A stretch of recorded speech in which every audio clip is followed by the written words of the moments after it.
நாயகனாய் நின்ற நந்தகோபனுடைய நாயகனாய் நின்ற நந்தகோபனுடைய கோயில் காப்பானே.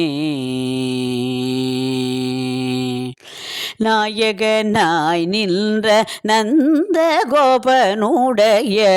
கோயில் காப்பானே. கொடி தோன்றும் தோரண வாயில் காப்பானே.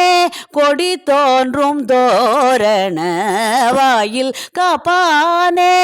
மணிக்கதவம் தாழ்த்திரவாய் வாயில் காப்பானே.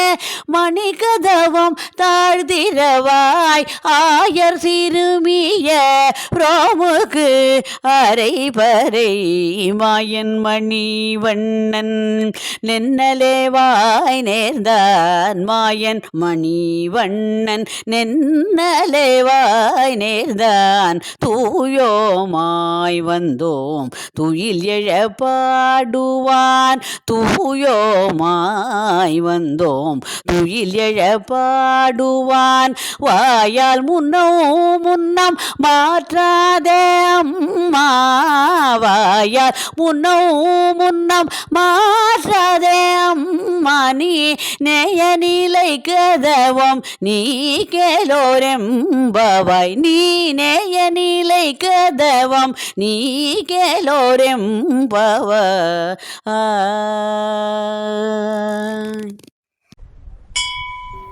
ஸ்ரீமதே ராமானுஜாய நமக. ஸ்ரீ ஆண்டாள் நாச்சியார் திருவடிகளே சரணம். இன்றைக்கு 16வது பாசுரம், நாயகனாய் நின்ற நந்தகோபனுடைய இந்த பாசுரத்தை இன்னைக்கு அனுபவிக்கலாம். பாகவத பெண்கள் எல்லாரும் வந்து கூடிவிட்டார்கள். நந்தகோபன் திருமாளிகையை நோக்கி செல்கிறார்கள். 16வது பாசுரத்தில் கோயில் காப்பாளன் வாயில் காப்பாளன் என்கிற இருவரை எழுப்புகிறாள். 17ஆம் பாசுரத்தில் நந்தகோபன் யசோதை பலராமன் இவர்களை எழுப்புகிறாள். 18, 19, 20 பாசுரங்களில் மகாலட்சுமியின் அம்சமான நப்பின்னை பிராட்டியை எழுப்புகிறாள். கண்ணனுடைய தொண்டர்கள், பரிவாரங்கள், பிராட்டி இவர்களை எழுப்பிவிட்டுத்தான் கிருஷ்ணனிடம் செல்கிறார்கள். ஏன் நேராக பகவானை சென்று எழுப்பக்கூடாதா என்றால், இவர்களோட அனுமதி பெற்றுத்தான் பகவானை சென்று தரிசிக்க வேண்டும். பெருமாள் சாஸ்திரத்தில் சொல்லியிருக்கிற விஷயங்களெல்லாம் ஆச்சாரியர்கள் பின்பற்றுகிறார்கள். அதனால் ஆச்சாரியர்கள் சொல்வதை பகவான் ஏற்றுக்கொள்வார், பாகவதர்கள் சொல்வதை பகவான் ஏற்றுக்கொள்வார். அதனால் அவர்களை முன்னிட்டு கொண்டு தான் செல்ல வேண்டும். வேதம் வல்லாரை கொண்டு விண்ணோர் பெருமான் திருப்பாதம் பணிந்து என்று நம்மாழ்வாரும் சொல்கிறார். பராசர பட்டர்கிட்ட நஞ்சியர் கேட்டாராம், நமக்கு யார் தஞ்சம்னு. நம்பெருமாள் திருவடியே தஞ்சமென்று யார் இருக்கிறாரோ அந்த அடியார், அவரே நமக்கு தஞ்சம். இன்னொரு உதாரணம் கூட பார்க்கலாம். கோவர்தனகிரிதாரியை பற்றி எல்லாருக்கும் தெரியும். இந்திரன் 7 நாட்கள் கல்மழை பொழிந்தான். கண்ணன் கோவர்தன மலையை தூக்கி பிடித்து ஆனிரைகளையும் கோப்பர்களையும் காத்தான். இந்திரனுக்கு தன் தப்பு தெரிந்தது. மன்னிப்பு கேட்க நினைத்தான். ஆனால் பயம். அதனால் காமதேனுவை முன்னால் போகச் சொல்லி அவளுடைய வாளை பிடித்து கொண்டு ஒளிர்ந்து கொண்டு போனானாம் இந்திரன். கிருஷ்ணன்கிட்ட போனதும் காமதேனு கிருஷ்ணனை ஸ்தோத்திரம் பண்ணுறா. என் இனமான பசுக்களையெல்லாம் காத்து கொடுத்தீர்கள் அப்படின்னு சொல்லிட்டு பாலால் திருமஞ்சனம் பண்ணுறா. கிருஷ்ணன் பிரசன்னமாக இருந்தார். அப்படியே என்னையும் கொஞ்சம் மன்னிச்சிடுங்கோன்னு பகவான் பாதத்தில் விழுந்தானாம் இந்திரன். இந்திரன் போல பகவானுக்கு பிடிக்காத பலவற்றையும் நாமும் செய்கிறோம். காமதேனுதான் பகவான் அடியார்கள். இந்திரன் வாழை பிடிச்சுண்டு போனதை போல நாம் அடியார்கள் காலை பிடித்து கொண்டு போனால் நமக்கும் அனுகிரகம் கிடைக்கும். நாயகனாய் நின்ற நந்தகோபனுடைய என்று துவங்குகிறாள். எங்களுக்கெல்லாம் தலைவராக இருக்கும் நந்தகோபருடைய மாளிகையின் காப்பானே. ஏன் கண்ணன் மாளிகை என்று சொல்லாமல் நந்தகோபர் மாளிகை என்கிறாள்? இப்போது ஆய்ப்பாடியில் கிருஷ்ணராக அவதாரம் செய்திருக்கிற போது கிருஷ்ணருக்கே நந்தகோபன் தான் நாயகராக இருக்கிறார். வைகுண்டத்தில் எப்போதும் சுதந்தராக யாவருக்கும் தலைவராக இருந்த அவருக்கு தனக்கு ஒரு தந்தை வேண்டுமென்று ஆசை வந்துதான். நந்தகோபரை தேடி பிடிச்சு தேர்ந்தெடுத்து தந்தையாக கொண்டார். முதல் பாசுரத்தில் சொன்னாள் இல்லையா, நந்தகோபன் குமரன் தந்தைக்கு அடங்கின தனையன் என்று பார்த்தோம் இல்லையா. அது மட்டும் இல்லை, தன்கிட்ட எந்த நல்ல குணம் இருக்குன்னாலும் யார் புகழ்ந்தாலும் இது என் தந்தைகிட்டேருந்து நான் கற்றுக்கொண்டது என்று கிருஷ்ணன் சொல்லுவாராம். அப்படிப்பட்ட நாயகனான நந்தகோபன் மாளிகையின் காப்பாளர். கோயில் காப்பாளருக்கு என்ன பொருள் என்றால், பகவான் இருந்து அருள் புரிகின்ற திவ்ய தேசத்தின் க்ஷேத்திரத்தின் பாலகர் என்று பொருள். அவர்களை ஏன் தலைவர்கள் என்கிறாள்? கோயில் வாயிலை அவர் திறந்துவிட்டு நமக்கு உபகாரம் செய்கிறார். இவர்கள் வழியாகத்தான் பகவானை சென்று அடைய வேண்டும்.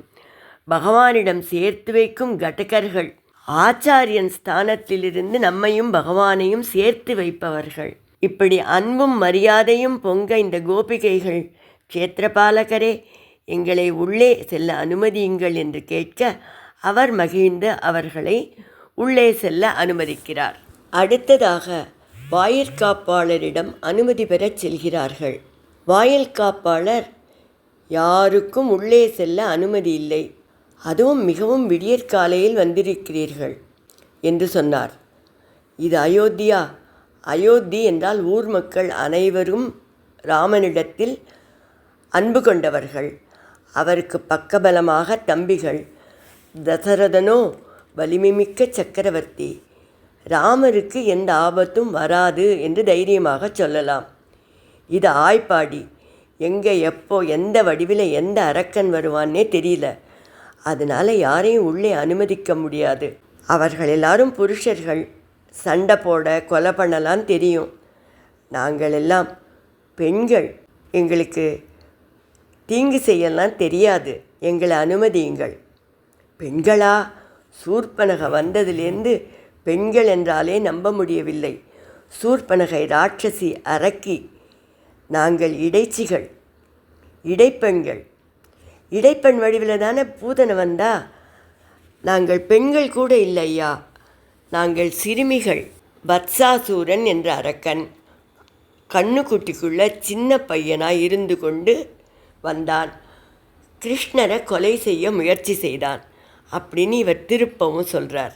அப்போது இவர்கள்லாம் விளக்கிறா, பகவான் எங்களுக்கு முன்பே அனுமதி கொடுத்தார். ஆனால் இன்று நாங்கள் பல காரணங்களெல்லாம் சொல்லி கேட்டும் அனுமதிக்க மாட்டேங்கிறேன் அப்படின்னு சொல்கிறேன். இந்த ஆயர் சிறுமியர்களுக்கு கருணை காட்டக்கூடாதா? கண்ணனே எல்லாம் என்று இருக்கும் எங்களுக்கு, கண்ணனை பிரிந்து தவிக்கும் எங்களுக்கு அனுமதி கிடையாதா என்று தீனமான குரலில் கேட்க அவருக்கு இவர்கள் மேல் இரக்கம் வந்தது. சரி, உள்ளே எதற்காக செல்ல வேண்டும்? அடிக்கப்படுகிற பேரி வாத்தியம், அதை பிரார்த்தித்து வந்தோம். இதுக்காகவா வந்தீர்கள்? இந்த மாதிரியான சின்ன விஷயங்களுக்கெல்லாம் அவர் எழுப்ப முடியாது. அவர் தூங்கிக் கொண்டிருக்கிறார். அவர் எழுந்த பிறகு கேட்டு பார்க்கிறேன் என்று சொல்கிறார். இதுக்காக புதிதாக அனுமதி பெற வேண்டாம்.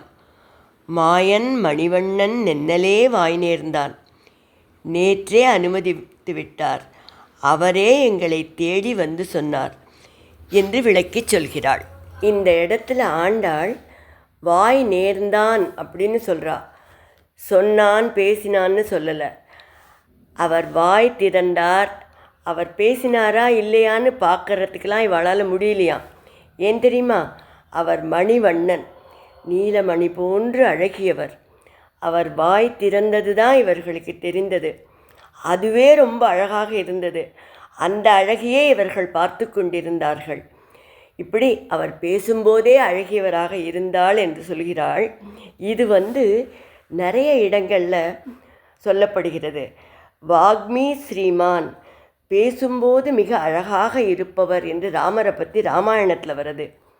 சகஸ்ரநாமத்தில் கூட நாரசிம்ம வபுகு ஸ்ரீமான், நரசிம்மனை போன்ற வடிவம் கொண்டவர். அடுத்த நாமம் ஸ்ரீமான்னா செல்வம் மிக்கவர்னு அர்த்தம் இல்லை.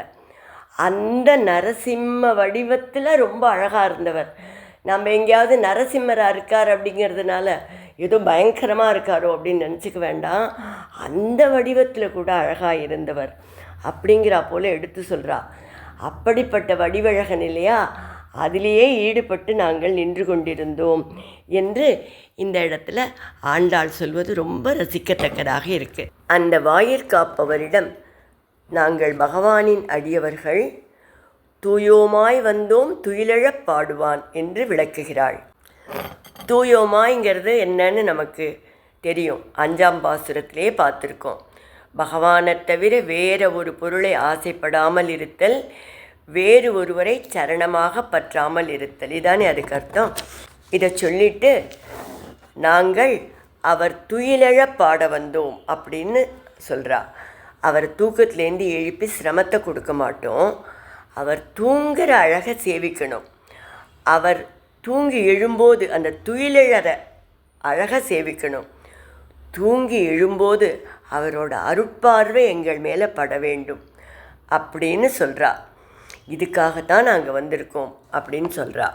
அனுமான் ராமரோட அங்கலட்சணங்களை சீதைக்கு விளக்கும்போது ராமக கமலபத்ராட்சக அப்படின்னு சொல்கிறார். பகவானோட கட்டாட்சத்தை பெற்ற ஒருத்தரால் தான் இப்படி ராமரை பற்றி சொல்ல முடியும்னு சீதைக்கு அப்போ புரிஞ்சுதான். அதுக்கு பிறகு தான் இவர் ராட்சசன் இல்லை, ராம பக்தன், ராமதூதன் தான் அப்படின்னு நம்பிக்கை வந்துதான். இவர்கள் இந்த மாதிரியெல்லாம் விளக்கின பிறகு அந்த வாயிற்காப்பாளனுக்கு அவனுக்கும் இவர்கள் நிச்சயமாக மெய்யடியார்கள் தான் அப்படின்னு புரிஞ்சுது. அப்பவும் அவர் என்ன சொல்கிறார்னா, நீங்கள் விடிஞ்சதும் உள்ளே செல்லலாம் அப்படின்னு சொல்கிறார். ஆண்டாள் நாங்கள் அடியவர்கள், இப்போ உங்களுக்கு நாங்கள் பகவானோட அடியவர்கள் தான் புரிஞ்சுடுத்து. அதுக்கு பிறகு அடியவர்களை தடுப்பது பகவானுக்கு பிடிக்காது. ஜெய விஜயர்கள் இந்த தவற்றை செய்து சாபம் பெற்றார்கள் இல்லையா என்று சொல்ல, சரி நான் தடுக்கவில்லை, நீங்களே கதவை திறந்து கொண்டு செல்லுங்கள் என்று அவர் சொல்கிறார். அவர் அப்படி சொன்னதும் ஆண்டாள் அவரை மிகவும் மரியாதையாக, அம்மா தலைவரே, மீ நேய நிலைக்கதவம் நீக்கு என்று சொல்கிறாள். நீங்கள்தான் கதவை திறக்க வேண்டும், அதுதான் முறை.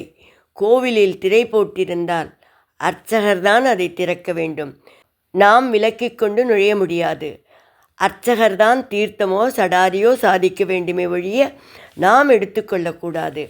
அந்த திறக்கும் ஸ்தானத்தில் உள்ள அடிவராக நீங்கள் இருக்கும்போது நீங்கள் அதை செய்தால்தான் பகவான் ஏற்றுப்பார். நாங்களாக திறந்து கொண்டா போனால் ஏற்றுக்கொள்ள மாட்டார் என்று சொல்கிறாள். அந்த கதவுகளை பற்றி இன்னொரு விஷயமும் சொல்கிறாள். நேய நிலை கதவம், 2 கதவுகளும் நன்றாக பொருந்துமாறு அமைக்கப்பட்டுள்ள கதவுகள்னு சொல்லலாம். ஆனால் இன்னொரு அர்த்தமும் இருக்கான். கதவாக ஒரு நித்திய சூரி கைங்கரியம் பண்ணிட்டு இருக்காராம். பகவான் மேலே ரொம்ப பக்தி, ரொம்ப நேசம். எந்த அளவுக்குன்னா, கம்சன் போல் யாராவது அந்த கதவு முகத்தில் அடிக்கும். ஆண்டாள் போல் யாராவது திறந்தால் வா என்று அழைக்கும் அந்த கதவு. அப்படி சொல்லிட்டு, நீங்கள் அடியவர், நீங்கள் அனுமதி தர வேண்டும், மகிழ்ச்சியோடு நீங்கள் கதவை திறந்து எங்களை அனுப்ப வேண்டும் என்று கேட்க, அவரும் உவகையோடு கதவை திறக்கிறார். கோபிகைகள் மாளிகைக்குள் நுழைகிறார்கள்.